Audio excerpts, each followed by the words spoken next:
Welcome to Drum Addicts on Andertons TV, and it's an absolute pleasure because we've got Paul Francis here. Now, if you don't know him, you've probably played one of his cymbals. So this is Paul from Zildjian. Hello. And you've been, what, 3 decades with Zildjian? Yeah. By officially January of next year will be 3 decades. But I actually started in the factory as a temporary employee in November of 1988. Cool. So that's before I was even born. Yeah. So your official title is? My official title is Director of Cymbal Innovation. So basically, if Zildjian made it in the last 3 decades, you signed it off.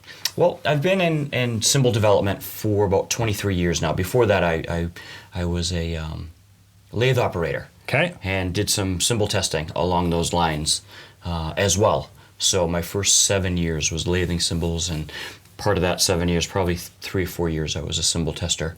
And then I got into the quality R&D department in 1995. Yeah, so we did the math, right? 23 years? Yeah. So I've been crafting cymbals for that long. And I have a couple guys that work with me in my department, and it's really fantastic. Yeah. So cymbal innovation, obviously, as a brand, nearly 400 years old. Yep. So you've so much rich history, so it must be big shoulders to carry the responsibility of moving the products forward. Well, when it comes to making new cymbals, what we're trying to do is just follow the music, just like Addicts III did when he started to make cymbals in the United States. So we have a big network of artists and dealers and distributors and consumers too. Like, I've been out on the road for 2 weeks talking to a lot of our end users, the drummers around the world. So what do you need to make music? Because that's what we're going to do with the cymbals. So some of the innovation part of it is really, can we make a batch of cymbals even better than we have before, but keep them unique so they're not identical. We never want the Zildjian cymbals to all sound identical, but we want to be able to make a batch of cymbals they're all very, very high quality, so you can go and choose your sound. And what's your sound then? Oh boy, so I just play in a bar band now, so I just play a couple K custom hybrids and some A customs, and that covers the gamut of the songs. You don't have your own special brew that you've made just for you? No, it oddly enough, people think that I have some super secret high-end cymbals, and I just picked stuff out of stock that sounded good, that would do the job. Yeah, it's really, I would probably spend more time on picking cymbals for somebody like Peter Erskine or Steve Smith than cymbals for myself. Yeah. Okay. So, but you literally do pick your big artist rosters. You'll go and pick their cymbals for a tour or for... Yeah, sometimes I will, or somebody in artist relations. I have some great relationships with our top artists just because I've been there for so long. And they'll call up and say, will you, I see that you have a new range of cymbals like the K-Suite cymbals. And Steve Smith wanted to try some during the Journey tour. So I picked him out a few 21-inch K-Suite rides and then some crashes and sent them to him. And... which is very scary because they trust me. Yeah, but you've known them for so long. Yeah, so. yeah. And you'll wish them happy birthday like you did 2 minutes ago. Yeah, happy birthday, Zach Starkey. Can I say that? Is that gonna hit the floor? No, that's fine. Okay. Yep, today's Zach's birthday. Big, huge Who fan. That's one of my favorite desert island bands. Uh-huh. Yeah. And what does Zach play then? Let's go there. Oh, Zach, what's he playing now? Oh, geez, Last time I saw him, he had huge cymbals on the Hue tour, and they were all Ks. Yeah, he plays 21s and 22s, and sometimes some 24, like K Crash Ride Brilliance or K Light Rides as big crashes. I remember one conversation when they were going back out to do Quadrophenia. He phoned me and said, I need to talk to you about some cymbals, and he wanted stuff that sounded like the ocean, really, really thin and washy, and that was kind of a cool conversation. And I have all these notes anytime I talk to one of our artists, and I have a file. So I have files going back 23 years of any drummer that we've had a phone conversation about cymbals, what they're looking for. So it's kind of like the history of Zildjian for the last 23 years.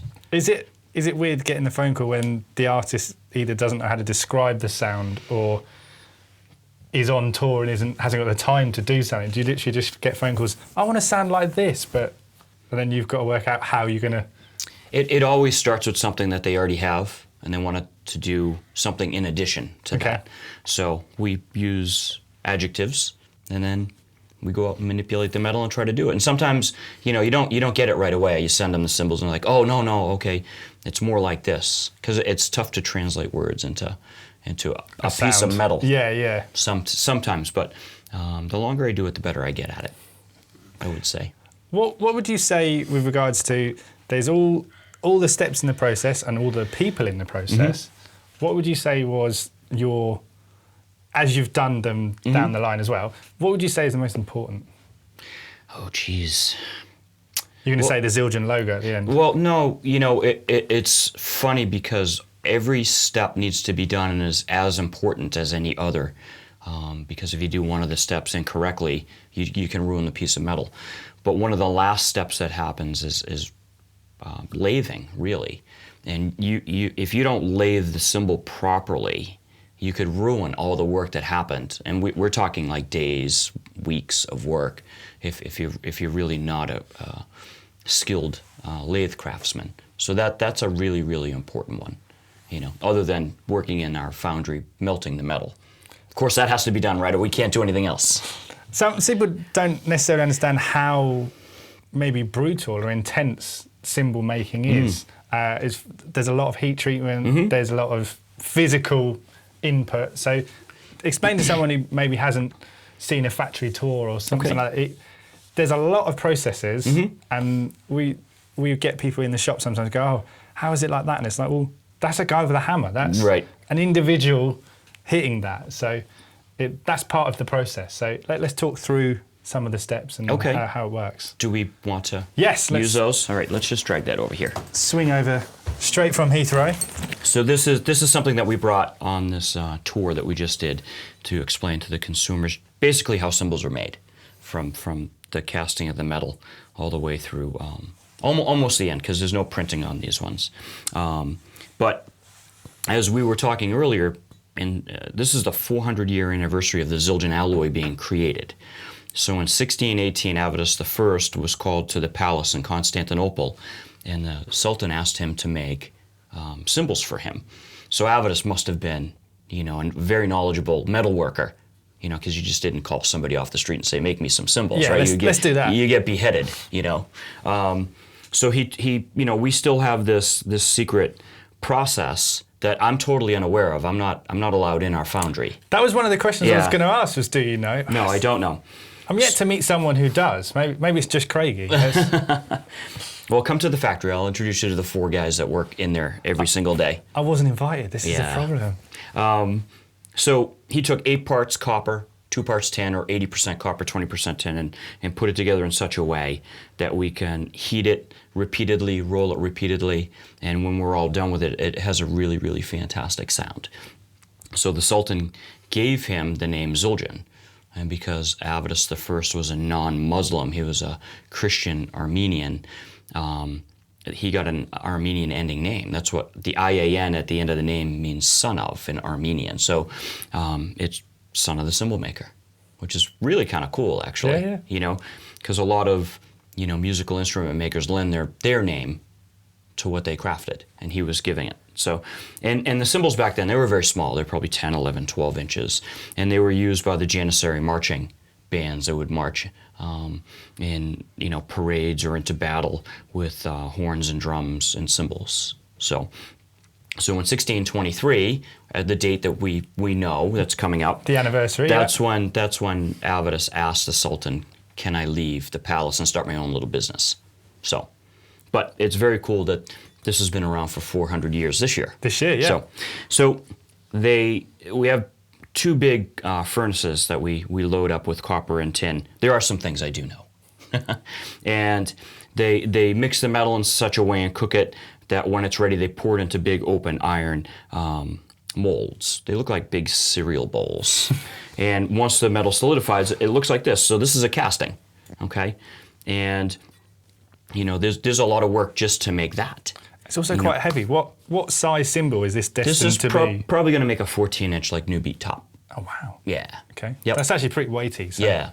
So once we have, a couple hundred of these, we'll put it in a big gas-fired furnace oven, and we'll heat them up and stress relieve the metal and play with it like dough or hot plastic. And we'll roll it through two very large rollers that are about 4 feet long, 14 inches in diameter. And it goes through the rolling mill, and it's called a pull. And then the metal has to go back into the oven. This is not an alloy that you can roll back and forth repeatedly like some other bronze alloys. Because it's 20% tin, it's very brittle.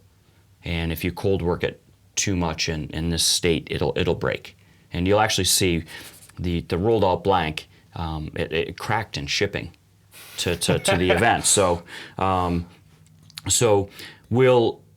it'll go back into the oven. The hot blank will come back out. We'll turn it at a 90-degree angle and put it through the rolling mill again. And each time we do that, the rollers get closer and closer together. And we'll do it up to 12 times depending on the thinness that we're trying to make for that model. And once the blanks are at the gauge, and they use a micrometer to measure the thickness, we put them on vented tables so the blanks will cool down. Because when they come through the rolling mill, they're about 900 degrees Fahrenheit.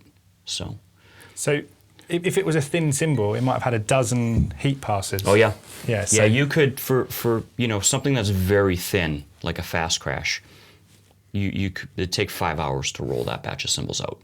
And I don't think some drummers really understand the amount of work that goes in, like we're talking about. Yeah. They're like, well, why do cymbals cost so much money? There's so much handwork that goes in to doing it. That's why there's a big investment. I mean, we use natural gas, and it's almost 1,500 degrees Fahrenheit. Think about your oven at home and how hot that can get, and what your bill is. So there's a big investment. Yeah, and it's funny when you see it. I remember when I went to the Remo factory, I felt guilty for every snare head I'd ever broken. When you see how much craftsmanship went into just making a head. So and that's a pretty fantastic factory tour too. Yeah. So let me see if I can find this should be the rolled blank here. And again, like I said, a piece of it snapped off, and it's actually good to show that even more broke off because British Airways. So this is what it looks like when it's rolled out, and it's not necessarily broken like this. We put a chalk mark in the middle. We have a template. That's the size, a little bit bigger than the diameter of the cymbal that we're going to make. And you can't really do anything with this blank, like put a cup in it or hammer it, because it'll just shatter. So we have to heat it up again. And each time we heat it, it's called annealing. You anneal the material, and then we put a cup in it. Okay, and then it gets heated up again, and then we quench it in a tank of cold water. And the metal goes through a phase change. It goes through from very, very brittle to very, very malleable. So it's soft. So we take all the hardness out of it in order to trim off the excess metal to make it a perfect circle. And then like this process here where we're making a new beat top, we're going to do a process called back bending and everything, shaping, hammering, and I'll pull all of those out. So we take this hardness out through quenching, and just to put it all back in so we can get it to vibrate the way we want. But it's because you can't do anything to this in this state. More pieces already broke off, and it doesn't really make any noise yet. But that might take 5 hours just when it's whole, just to get to that point. Yep. Yeah. Yep. So that's half of someone's shift for a day to get there. Yep. Yeah. And the great thing about bronze alloys is that they're fully recyclable. So when we trim off the excess metal we don't need for that batch of cymbals, it goes back in. We chop it up. That is one of the really good things. Is a lot of your product is recyclable, isn't it? Yep. Literally, as each step of the factory that goes in recycling. Yep. So it's been happening for 400 years. We've been green. So here's the blank now, and we don't call it a cymbal yet because it's not really shaped. So there's no stress in the middle. There's a bell. We have the hole in the center, and you can see that the color has changed. So when we quenched it, that's when it hit the water, isn't it? Yeah. And it's instantaneous. You could just pull it right out and it's done. It doesn't need to swim in the water for any length of time. But you can notice it's brown, and this is a outer crust of tin oxide actually. So if we were to make our special dry cymbals, for example, one side of it is unlathed, and that keeps that dry sound. So we're going to shave all of this off and reveal the gleaming bronze beneath. But what's going to happen next, like I said, we're going to trim off the excess metal we don't need. Okay, and we'll trim it a little bit bigger than 14 inches because when we shape it, the diameter gets smaller. So you don't want it 14 inches because then it will be like 13 7/8, and then somebody will be like, wait a minute, I didn't get a 14. So again, no stress in the metal, so it's really it's not ringing like a traditional cymbal, although there's people out there that wanted to buy this when we were demonstrating the different processes.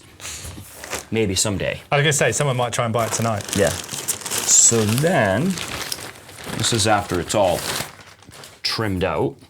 Okay, and then you can hear that it's gonna line up sound-wise a little bit. Okay, because it's all nice and even. It's also quite thick still. Yep. So before the lathe process, it's still quite chunky. And the funny thing is that, it's not that thick.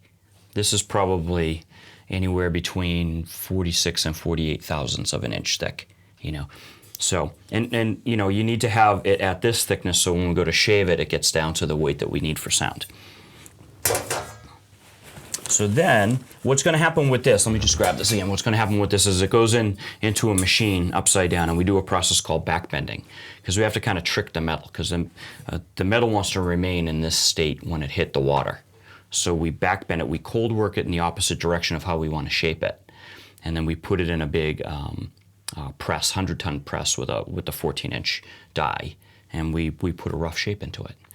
How many hours is that? Where are we in the production? Oh, geez, this is, so we're going to roll it out, let's say a 14-inch newbie top. That doesn't necessarily take 5 hours. It probably takes about 3.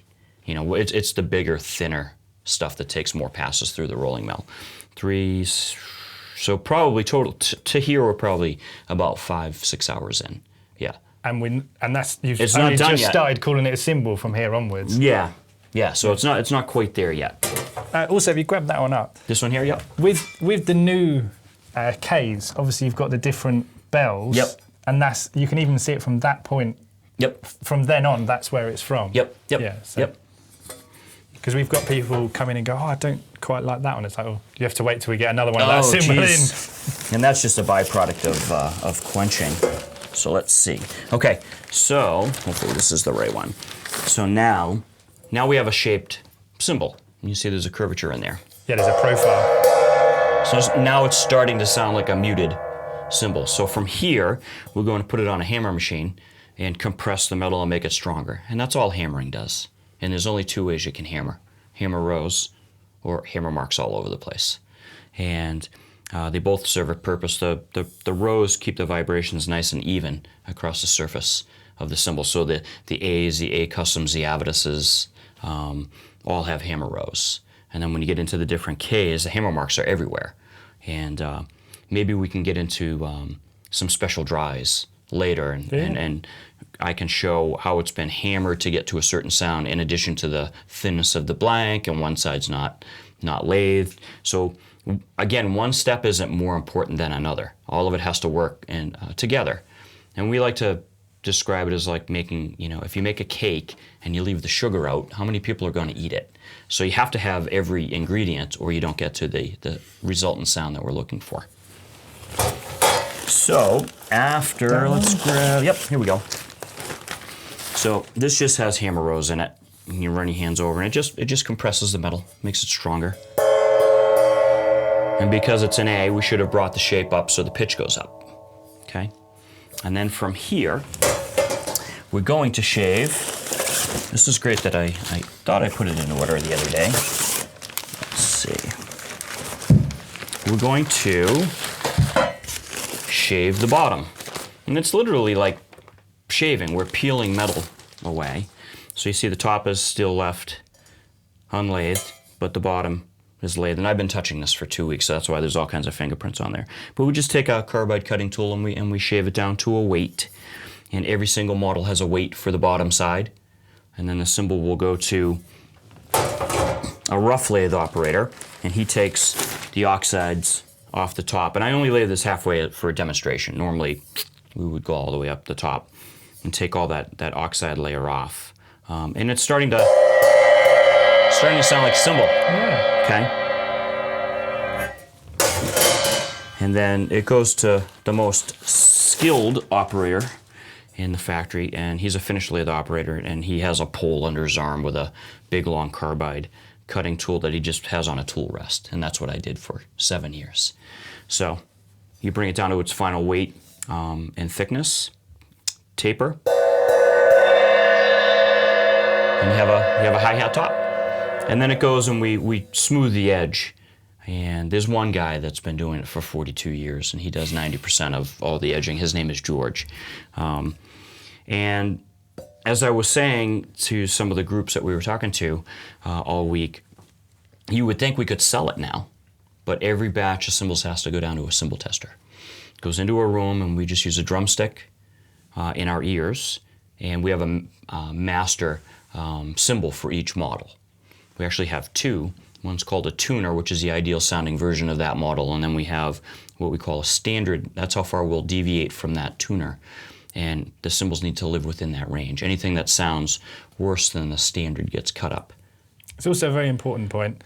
Even in the factory, they're hit with a stick. Yeah. Because this is, some people go, oh, this has got a stick mark, it can't be brand new. No, they're tested. They're tested, yeah, we play them. Everything is played, so that is a good point. We try not to have, too many stick marks on them, but you Yeah. You want them played by somebody. Yeah, exactly. They've all been tested, so it's a good point to make. And we have 3 cymbal testers. Our head cymbal tester, his name is Leon, and he's been there 57 years.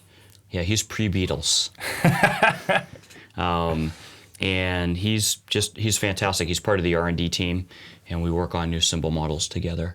And then we have Jeff Westhaver.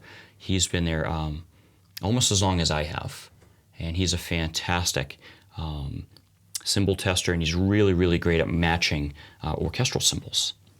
And then we have a guy on the second shift, because we have 2 shifts. Yep. His name is Eric, and he tests cymbals as well, and he's coming along. So it's really, it's a really big name company, but it's a very, very small company when you come to see the building. It's a tight, intimate family.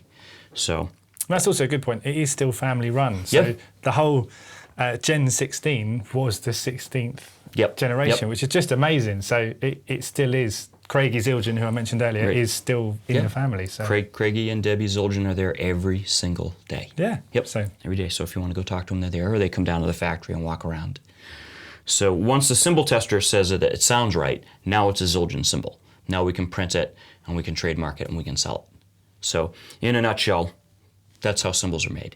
And there's a minimum of 15 pairs of hands that touch every professional Zildjian cymbal that's made. So it's that's not before it leaves the factory. It's when my hands touch it, or distribution, or delivery, or anything. That's just in your factory. Yep. So it's not, the blob of metal goes in one end of the machine and then it magically comes out the other end. It's just not like that, so. It's also amazing with regards to, we do get people say, oh, this one sounds different. It's just like, it could be a temperature of the factory, whether it's summer or winter, or there are so many variables, because it is a molten material that you put in, and for a K or something, it's all hand hammered. Well, the castings don't all weigh the same. When we roll, the thickness that we roll to is a range, so that all affects.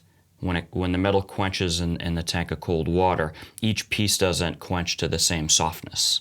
So there's built-in inconsistencies, and it's really fantastic because we want that, because how you hear versus how I hear. So it's Zildjian's job to make sure that we make an A custom sound, we make an A sound, we make a K sound, we make a K Constantinople sound, and then it's your responsibility as a drummer to find which family you want to choose from, and which one in the store, like this fantastic store here, speaks to you, There's also the stick you're playing and the room you're in. There's so many variables. So, out of all of these ones here, are they all going to be like a hi-hat, a new beat, or a quick beat or something? So literally, a top and a bottom, obviously you'd have the drill holes for a quick beat and things like that. Yep.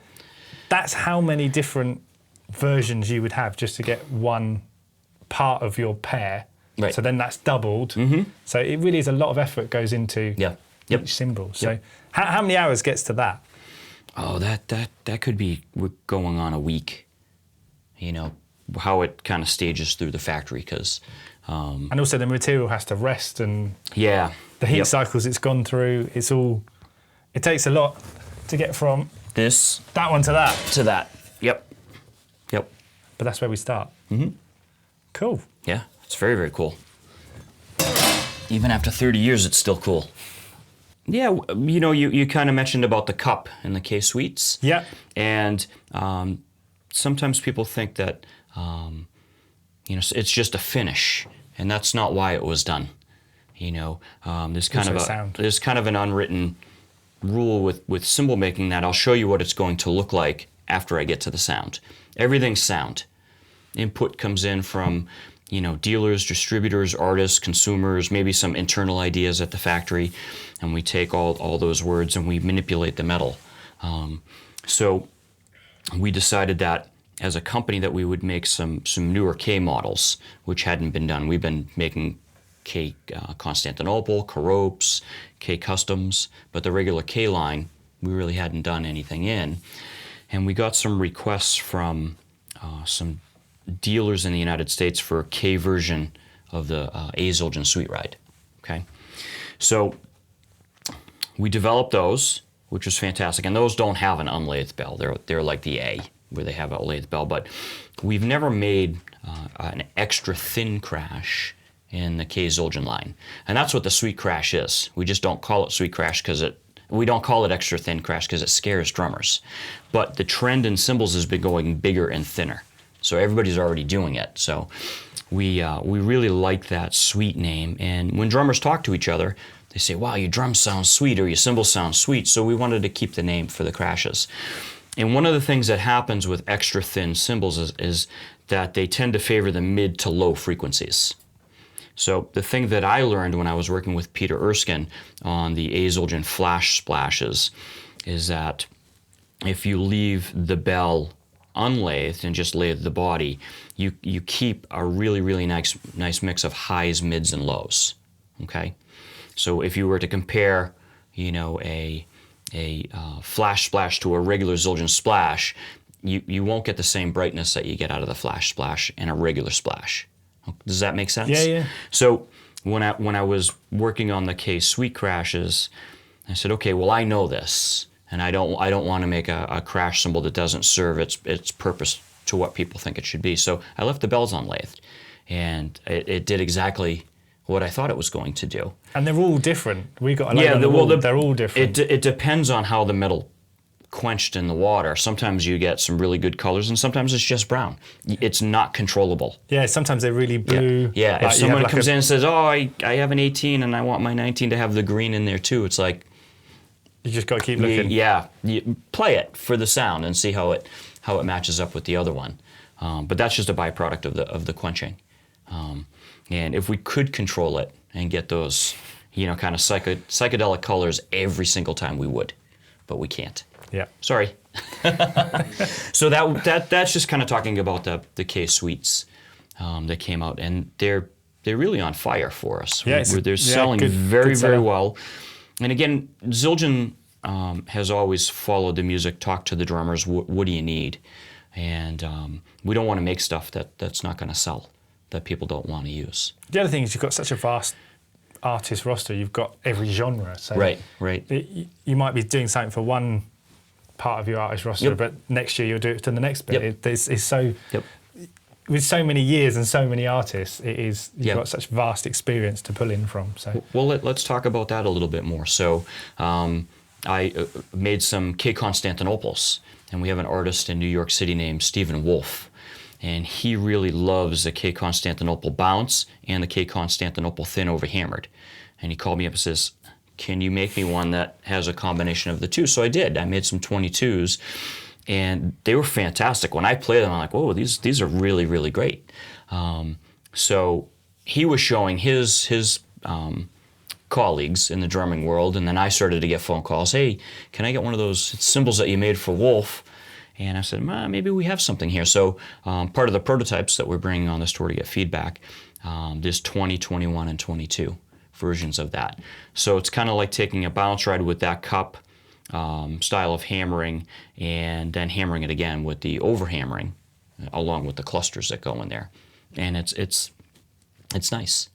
So things just evolve. It's like a tree growing, and then more branches grow off of that K tree, depending on what the requests are. I actually haven't played the prototype boxes yet because I wanted to be. Okay. I was going to play them with you to Sure. see, so you can talk me through them. But the 21 was the one I've read the list of what was going to be in the box, and I played lots of 21 rides. Yep. That was the one I was actually looking forward to the most. There's another prototype in there called a K-Custom Staccato ride, and that's something that we're working with Russ Miller on. And he had a cymbal called a K-Dark Thin. And years ago we had a program called Rarities. And we had a 19 and 22 inch K-Dark Thin ride and a set of 14 inch hats. And they were heavily hammered and then brilliant finish, no lathing.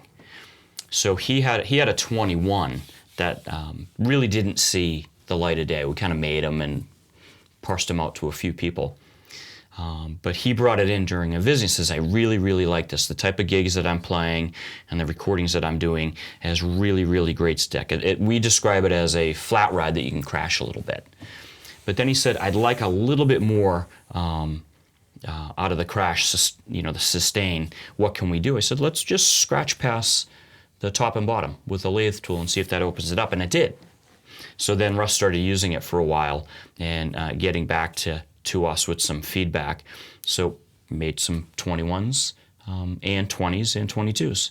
So you reworked a cymbal you'd already owned? Yep. Oh, okay, that's quite cool.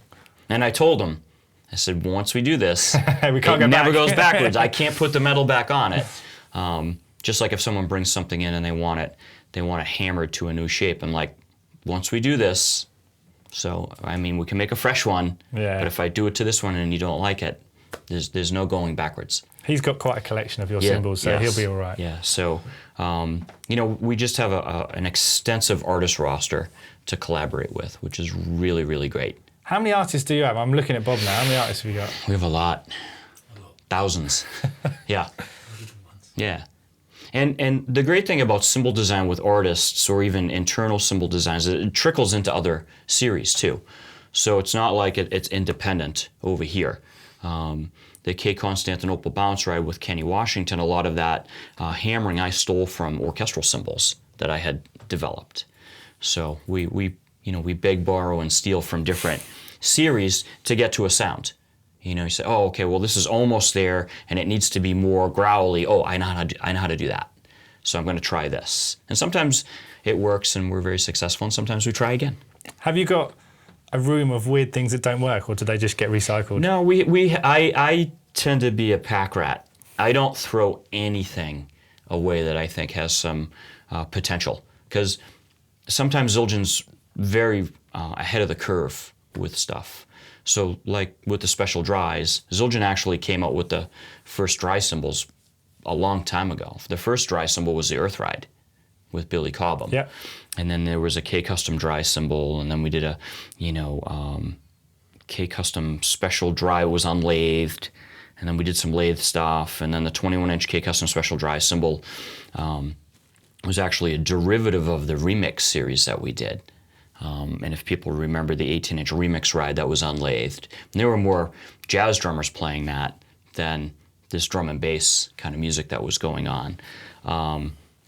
So I hold on to things, and they come back around again at the appropriate time. So you've got an office with just... Oh, I have. You've got your artist names, but you've also got loads of symbols hidden underneath them. Yeah. Our artist relations team, they'll get mad sometimes because an artist will come into the lounge and they will have exhausted all the catalog models and hey, can you come up and talk to this person? And I come up and what are you looking for? Oh, I'm looking for this. And inevitably I always say, I'll be right back. And then I got yelled at one day. Where are these symbols that you're hiding? What do you have, like a special dungeon? But it's because, we try things and it's like, wow, there's something cool here about this, and we don't know where it's going to live, so I put it on a shelf. Yeah. But the other thing, because you've got so many years, you've also got the museum, haven't you? So you've got like Buddy's kit and all sorts of things that have the symbols on. Yeah, and we have about 10,000 symbols that were made between 1930 and No, it was 1930 to like, I don't know, 1960 something. You know, it's 13s, 14s, 15s, and 20s in this room, and we can use those as reference as well.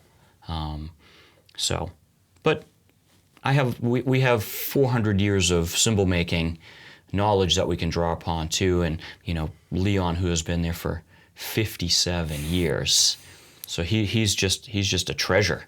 You know, you can bring stuff into him and say, this is what we're looking to do, and you know, he'll go, oh, maybe a little bit more of this. And he doesn't know how to make cymbals. He's a cymbal player, but he can point you in the right direction. So there's just a lot of tools in the toolbox to get us to where we need to go.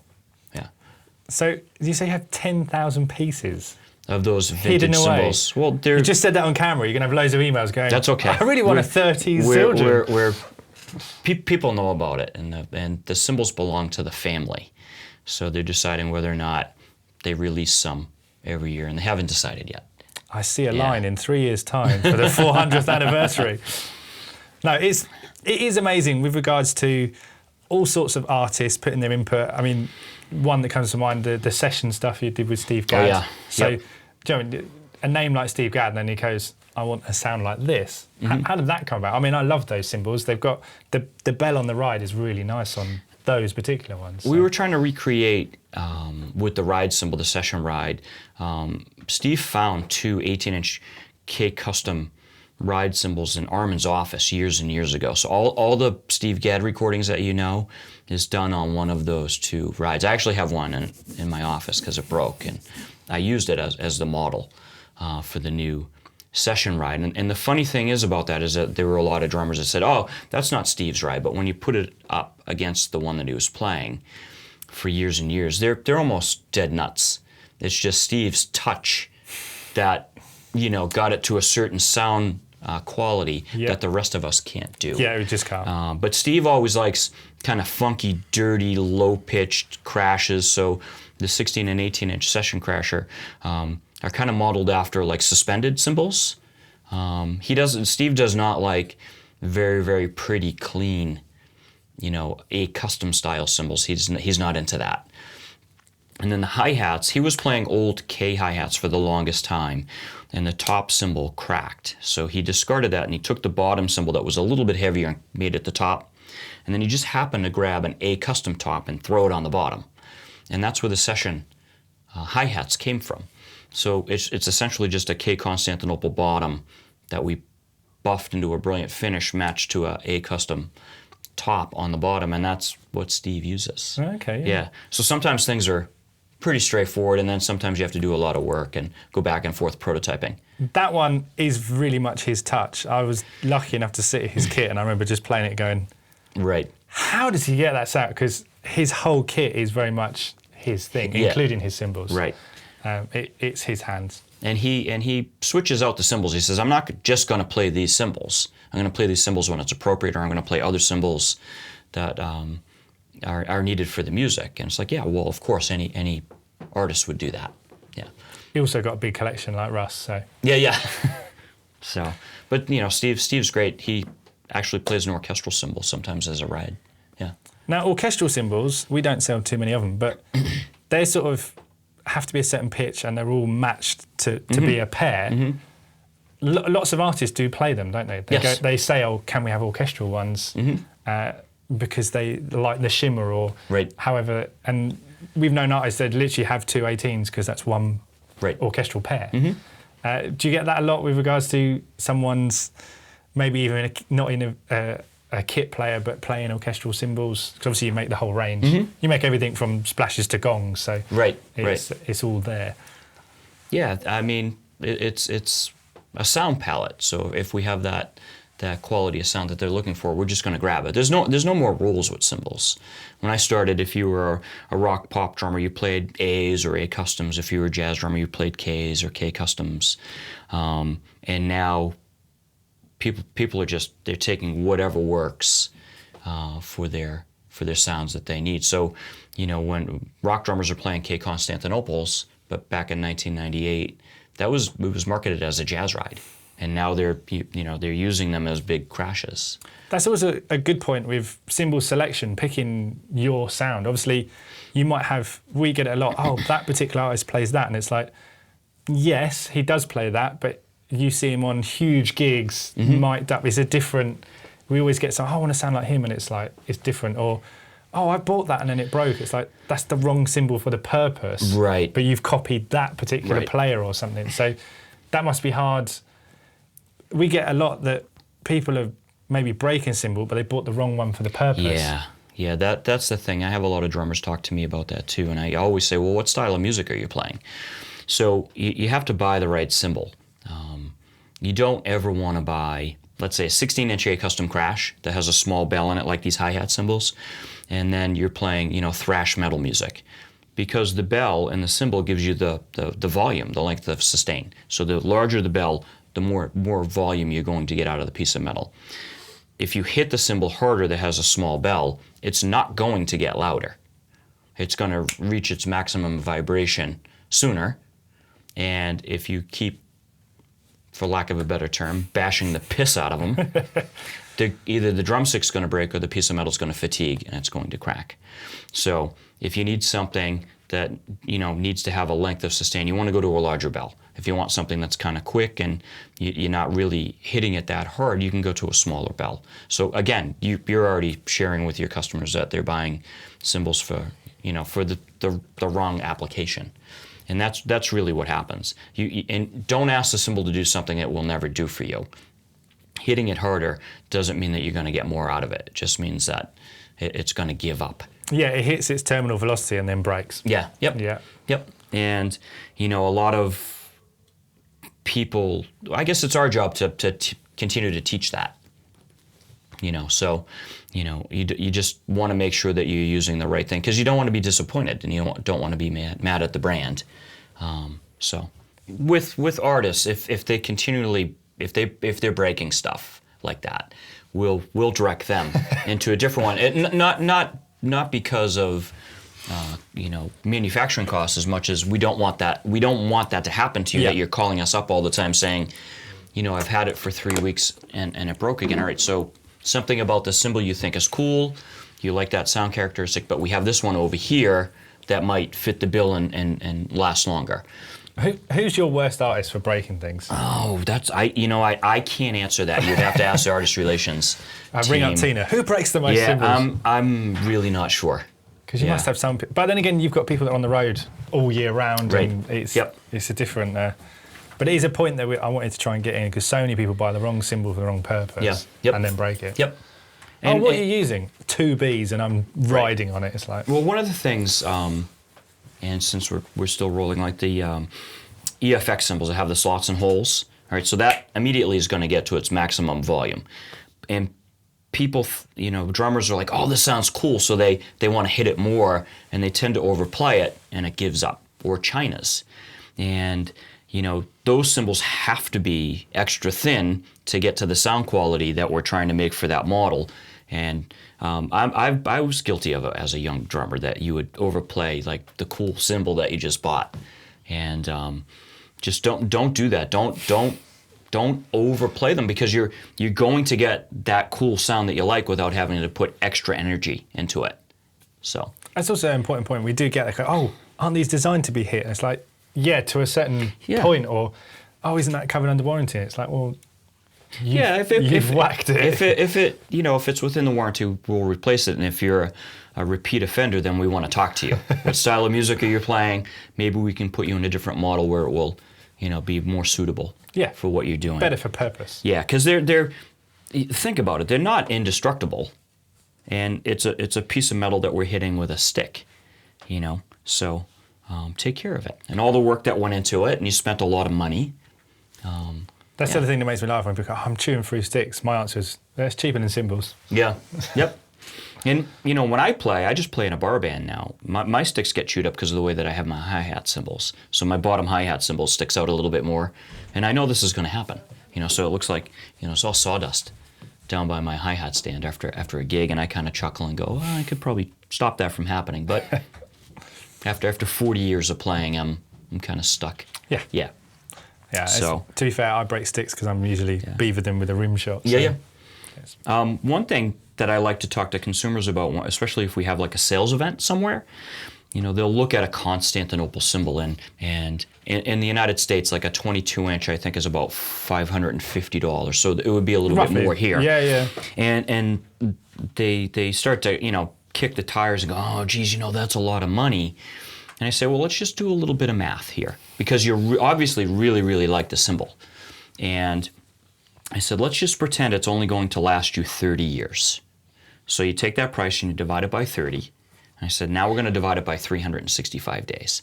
And it costs 5 cents a day to own a K Constantinople cymbal. You can't buy anything for 5 cents. Yep.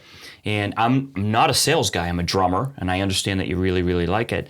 So let's just put it into perspective, you know. And inevitably they buy the cymbal because they're like, oh, geez, okay, I never thought of it that way. And you're going to come home, even if you're not a full-time professional drummer, you're going to come home from work, and you're going to get so much enjoyment out of that instrument for pennies a day. See, it's really fantastic. For me, it's funny that you've got a soft case, because I always say a case should be 10% of the value of whatever you're putting in it.